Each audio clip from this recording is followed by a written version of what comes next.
ng pagpunta namin dito kasi siyempre meron po kaming pamilya at meron din kaming mga tinutulungan doon na mga pamilya namin binablog. So siguro yung mangyari doon kasi every month, 'di ba, na meron tayong binibigyan na tulong.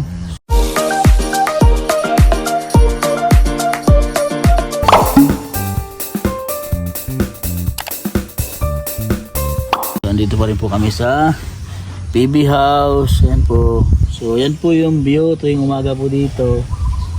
Yan. So kapag ikaw ay napakasarap po dito magkape at magmuni-muni habang wala pang vlog. Yan.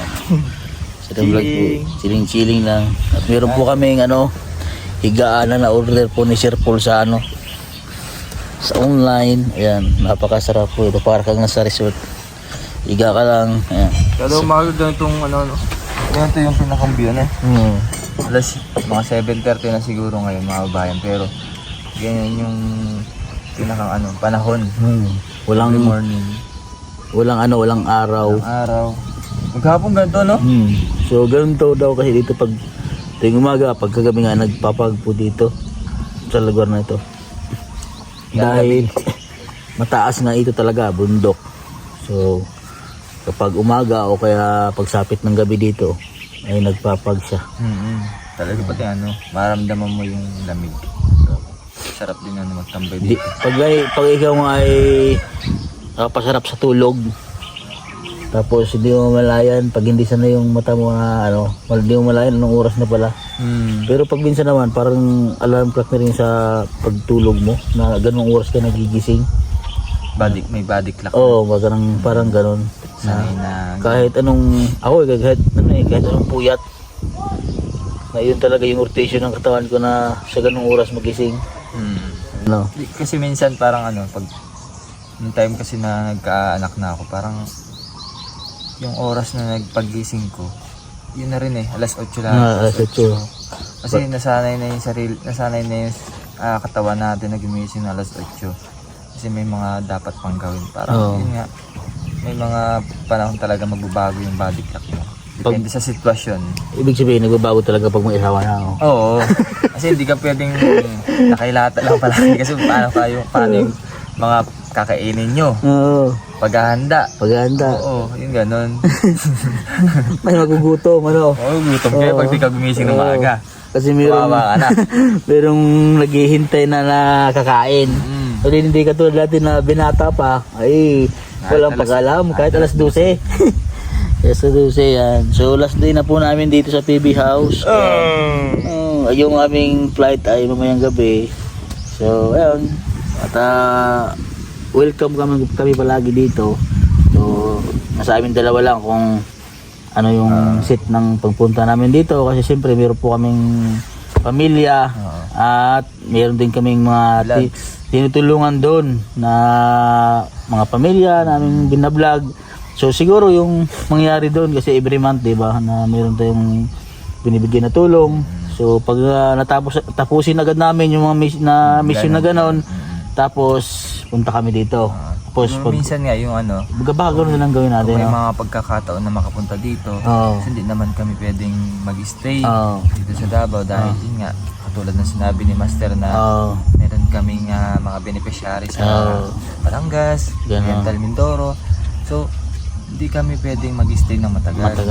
Gusto naman namin pero matitigil yung vlog namin sa probinsya namin. Ikawawa naman yung mga umaasa din sa amin.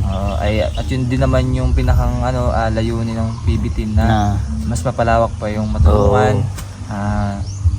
Maging madami pa yung member ng PB team na sa gayon ay walang humpay yung tulong sa mga babayan natin na nasa laylayan. Yun talaga yung mission ng PB team sa mga followers po namin, mga subscriber po namin, sa lahat ng Pugong Biyahero Team. Ayan, so sa lahat po ng mga subscriber namin ng Pugong Biyahero Team, sa lahat ng mga followers po namin, ayan, so sana po ay kung kami man po ni Ren Vlogs ay umuwi na sa aming kanya-kanyang destinasyon, ay sana po ay dalawin niyo po yung aming YouTube sa mga vlog po namin. at suportahan niyo po kami para po tuloy-tuloy yung aming pagtulong. Lalo sa ngayon, kailangan po namin talaga kayo na tumulong din sa amin. So, suportahan niyo po kami, panoorin niyo po yung mga vlog namin dalawa para sa ganun po ay patuloy yung aming pagtulong lalo sa mga nangailangan at makatulong pa sa mga bago naming ma-vlog. O, di ba? Tama. Ayos ba? Ayos. So, kamusta naman ang bakasyon natin dito? Sobrang sulit talaga. Sulit, Kasi, yan, katulad nito, yung nakikita natin. Hindi tayo nakakakita nito sa probinsya natin, yung mga ganitong. Iba, Tapos yung yung samahan. Oo. Iba, sa totoo lang talaga mga kababayan. Samahan. Iba talaga ang samahan kapag buo kami. Iba yung kulitan, iba yung tawanan. Pagka kami ay pumunta na sa aming lugar, ay hindi na namin nagagawa yung ganong Malungkot. Malungkot. Hindi na kami nakakapag kasi focus kami sa pagtulong talaga. So, pagkasama kami lahat, yun.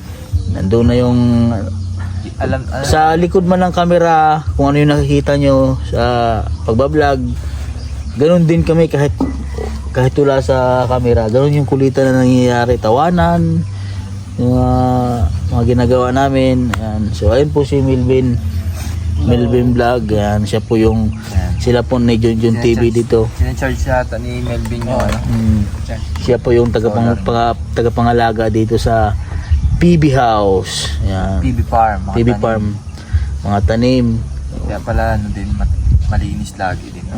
Sila yung nagtatanim. Maintenance na rin, caretaker. Silang dalawa ay hindi sila kasama dun sa pagmimisyon. Pero sila yung tagapangalaga dito sa PB Farm. Sila ang tagapangalaga, mga tanim. Every time na umuwi si Sir Paul sa Laguna, sa Mindoro. So yun po. So ayan, so yun po mga kabayan at sana suportahan nyo kami. Sa pagkatapos man yung aming mga vlog dito sa pag-upload, okay, makikita nyo yung ganun ang ina-upload ni Master. Wala na siguro itong Davao. yun, pag gano'n na wala na Davao, hindi na kayo magkakasama. Ayan, sana panoorin nyo pa rin po mga kabayan. Siguro by February February. Subukan namin makapunta. February subukan namin. Kahit paano makasama din sa mga mission ni Sir Paul, sa mga bundok. Experience naman namin. Sa March naman, si Master Ring kasi hindi pa niya na-experience yung pag-mission. di sa bundok. So last time naman ako kapag mission kami. Nung sila pa magkasama na nila Kuya Dongs TV. Kasi second time niya na ako first time. So, ayun. So asahan natin, asahan niyo po na makapunta ulit kami dito. Lagi din namin pinapanalangin na sana mabigyan kami ng pagkakataon na makabalik dito. Kasi open naman yung yung PB House na makarating ulit kami dito sa Tama. At yun, sinabihan na rin kami ni Sir Paul, ni Ninong na punta kayo dito, welcome kayo dito si nun pa man nag-usap kami na yun, so, siguro ito na yung time na yun. At sa March kami po ay pupunta po sa Mindoro, sa lugar po nila Sir Paul, GR ni Jason. Pupunta kami doon, nag-iikot kami, so siguro mga 1 week kami doon. At ayun, magsasama-sama ulit yung PB team sa Mindoro naman. Ayan. So sana ay suportahan niyo po kami mga kabayan. Maraming salamat po sa inyo. God bless. At kami mag-aasikaso po sa aming mga idala pa uwi. Wala pa tayong pasalubong. Wala pa kaming pasalubong. Nag-iisip kami dalawa kagabi. Alam ko na tol. Tol, ano kayo pasalubong natin? Alam ko na yung pasalubong natin. Kuha tayong durian. Bawal na sa airport yun. Yung puno ng durian. Kaya nag-iisip din kami pag dadala kami ng mga siyempre maraming proseso yun sa airport. Ma-hold kami sa airport kasi kailangan ng permit. Mahirap. So, alam ko na tol. Kung may kailangan, di ba, souvenir. Lupa. Lupa na lang. Ayan oh, yung pinaghukayan nila dyan, Lagay mo sa kuko mo. lagay na sa kuko. At least may remembrance, di ba? Hindi ka na mahalata na, oy, bawal yan sir, bawal magdala ng lupa. Ay, nasa kuko eh. Ayan, so yun po mga kabayan. God bless po sa inyo at maraming salamat po sa lahat ng aming solid subscriber at mga viewers. God bless po, bye bye.